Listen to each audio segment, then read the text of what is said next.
My name is Tony Moreno, and this is my presentation on color in children's literature that I have appropriately named The Colorful World of Children's Literature.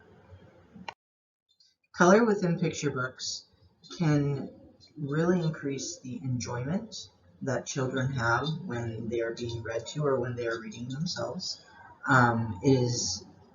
It helps understand the story, what's happening in the story, and kind of what the tone is and what the feelings are and emotion is on certain pages. It fosters creativity from a very young age. Uh, Specific colors really stand out, or specific shades and how the colors are worked together can really bring out a child's creativity and really help them love art. It's definitely something that grows with them, and it can even lead to possible careers in the future in art. It can lead to more creativity, not just in um, drawing or painting or even molding together with clay, but it can also lead into writing. Um, the the color in these picture books that these kids love so much, it can really make them want to read more and more picture books, which in turn lengthens their vocabulary and leads to better writing. Um, so color in picture books is really a big uh, addition to any children's literature. In the article "Viewing and Doing: Visual Literacy Using Picture Books", John Callow states, "When we use picture books, we need to attend to a number of features in order to see the visual aspects in context so that meaning-making is a seamless and connected experience for young learners." What John Callow is talking about is he's talking about visual aspects such as line and um, shading and texture, and color is one of these aspects. Um, his article defines color as color creates a mood or reaction to a person, place, or object, as well as cultural symbolic meanings such as red for danger or blue for sadness. We see this happening in many books. From a very early age, we are kind of conditioned to see certain colors as certain emotions. Um, in my paper for this week, I used an example of Inside Out, the movie by Pixar, how we have different emotions such as joy, sadness, anger, fear, and disgust, and they are colored specifically to match those emotions. But how does a color match an emotion?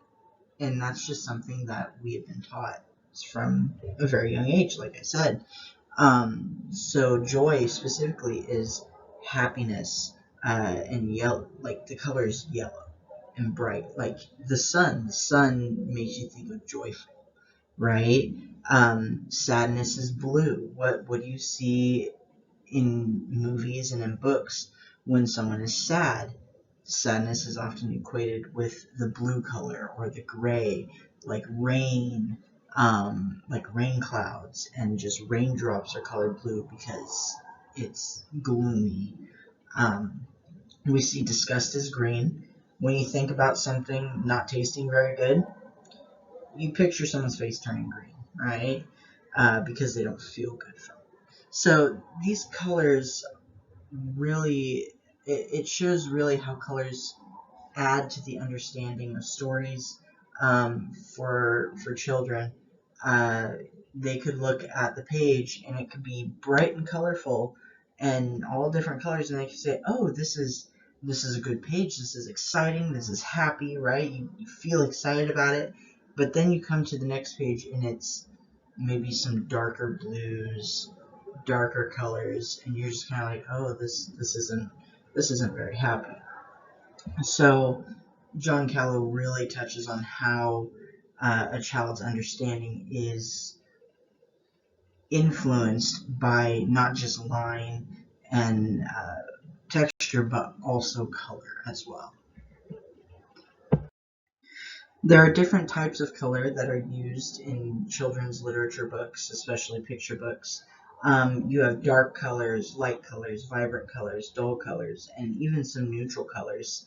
While I was reading through multiple different books, being a new mom, I noticed that John Klassen, in his illustrations, he likes to use the more neutral colors, such as in The Wolf, the Duck, and the Mouse, where he uses a lot of browns, a lot of grays, blacks, some whites.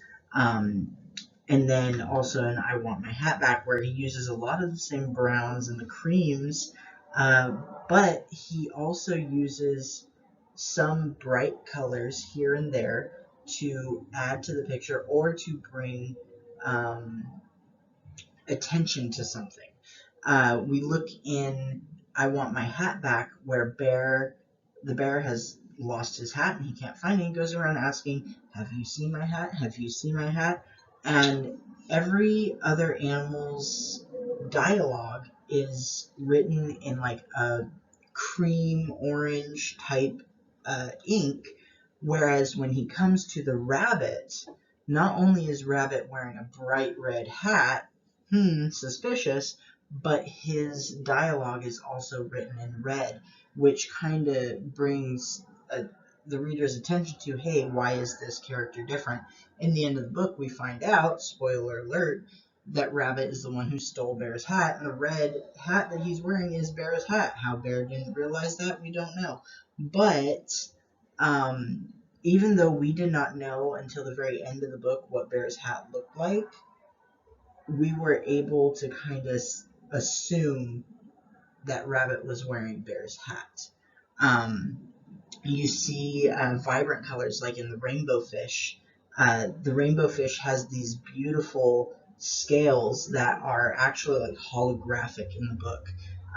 They're not even a regular color, they're actually shiny to really emphasize how beautiful his scales are. And he's like the brightest point on most of the pages until the very end. After he shared his scales with each of his friends, the brightness kind of fills the page, like it's evenly distributed after that. You see just bright colors in A Visitor for Bear, where Bear is like, I don't want any friends, I don't want no visitors. He keeps on kicking out this mouse. But this mouse, the more and more Bear and the mouse get close, the colors start to become brighter. There's more bright colors rather than just the browns and greens that were mostly being used. So these colors just really add not only to the visual aspects of the book, but also to the understanding of the story. One of my favorite books that I read this week, or listened to the audiobook for, was They All Saw a Cat. And this book really emphasizes how much children's literature, with picture books specifically, can foster a creative heart and a creative sense in young children. Um, in They All Saw a Cat, this cat's just walking through the world, right, with his whiskers and his paws and his tail. And each animal and even a little boy who sees him differently. And so he is drawn differently each time he's seen by someone else. And this is a huge thing in the creative aspect because it's teaching kids that there are different perspectives. It's also teaching them that if they don't see something the way that someone else sees it, it's okay. And it's really encouraging them to be creative. I mean, this picture here on the back, I added a couple small pictures of just the book where, the snake saw him, the skunk saw him, a mouse saw him, and then my favorite was the dog, because I was like, he just sees him as a weird, long creature, right?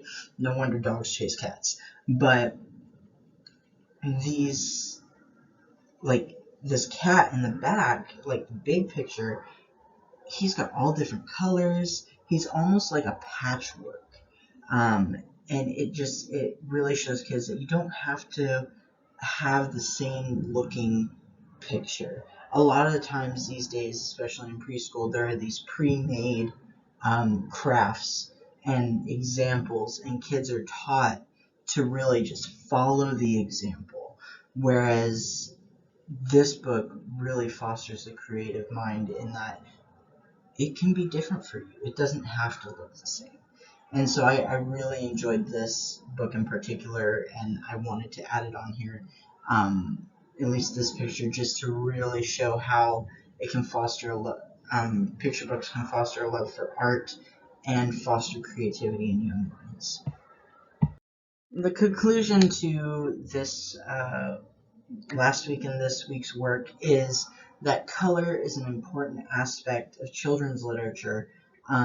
Picture books bring such a joy to children.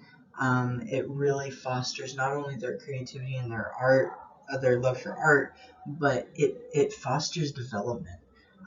Reading to your children and them being able to hear the words and see the pictures really helps them develop, and in the future helps them to read better and to understand what they're reading better. It gives them better reading comprehension, which is very important in not just English and not just reading, but eventually in math and in science. And it really sets them up for success in their other classes as well. These are just some of the citations that, some of the pieces that I've used in both my paper and as well as in this PowerPoint. Um, I hope that you enjoyed the PowerPoint for color and children's literature. I definitely enjoyed reading these books and reading them to my daughter, and I look forward to reading many more and just looking at how color continues to foster understanding and creativity. Thank you so much for listening, and I hope you have a wonderful rest of your day.